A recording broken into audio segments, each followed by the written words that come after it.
Aeneid, Book 6, lines 405 to 425. So we have the words of the Sibyl kind of calming down Charon, or Sharon if he's a hairdresser. So Trojan Aeneas, distinguished, ablative of manner perhaps, by his piety and his arms. Oh, he's got some weapons there. He descends. This is to the lowest shadows of Erebus, which is the underworld, to his father.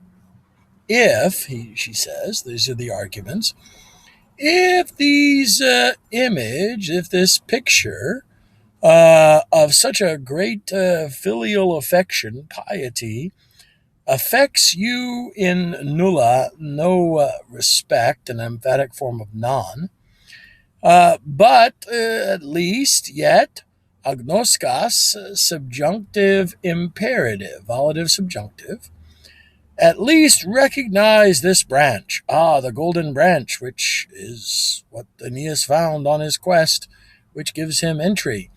She discloses the branch which she was hiding, ablative means phrase, in her robe.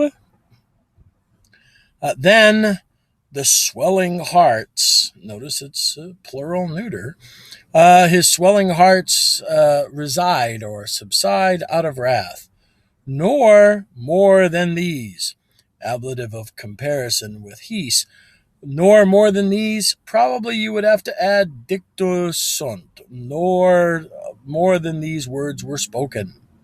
He, Charon, admiring the venerable or sacred gift of the fateful rod, fated rod of destiny, branch of destiny perhaps, having been seen after ablative time when, after such a long time, so I don't know what this branch is, but Charon was like, this was his favorite branch apparently.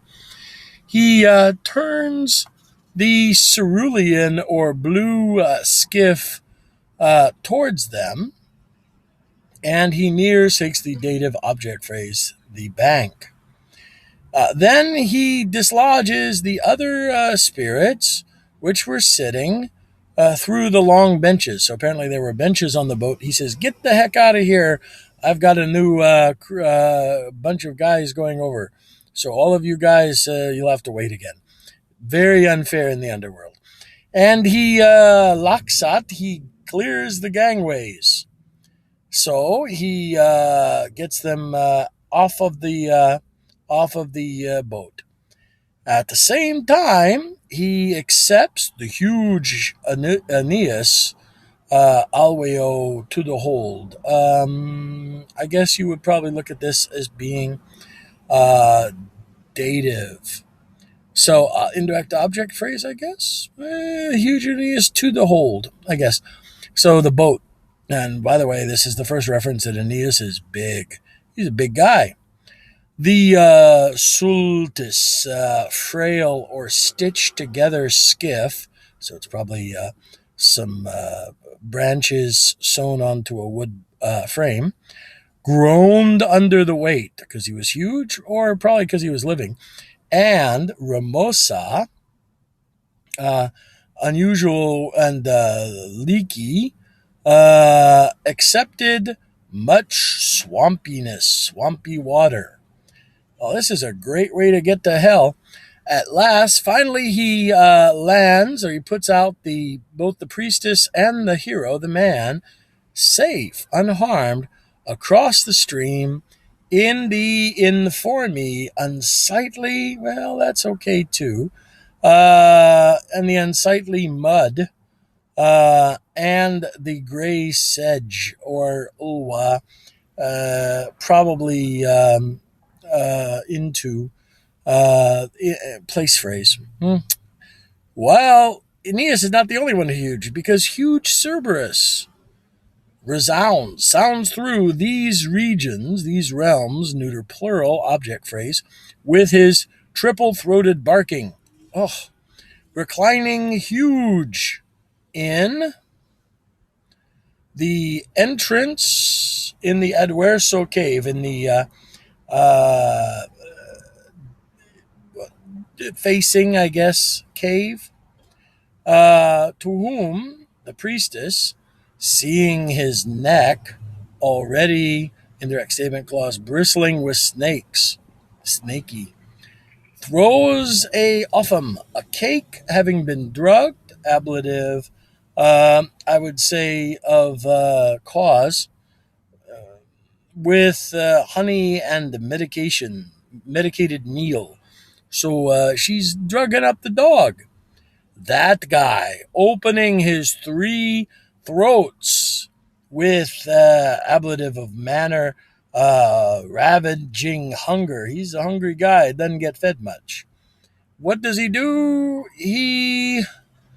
Um, he catches, caripet, snatched up, the thrown understood cake, because that's why it's feminine, and he relaxed it. He relaxed, resolved, smoothed out his immense backs, poetic plural, having been sunk, locative place phrase, on the ground, ablative of place phrase, and he extends, he stretches his hugeness, and his hugeness is stretched, probably almost a middle, in the whole cave. So he's spending a lot of space there. Aeneas occupy, seizes the approach. Ablative absolute clause, with the guard having been buried in sleep, understood. And he quickly passes the bank of the stream. Of what kind of stream? The irremissibilus stream. What's that one? The unreturnable stream. Whew, that's exciting. So we cross over into hell, and we end up in a muddy place. And luckily, the Sibyl is a drug dealing dog poisoner. Just puts him to sleep, though. No Cerberuses were harmed in the making of this epic. All right, we'll be going on after this on the next passage.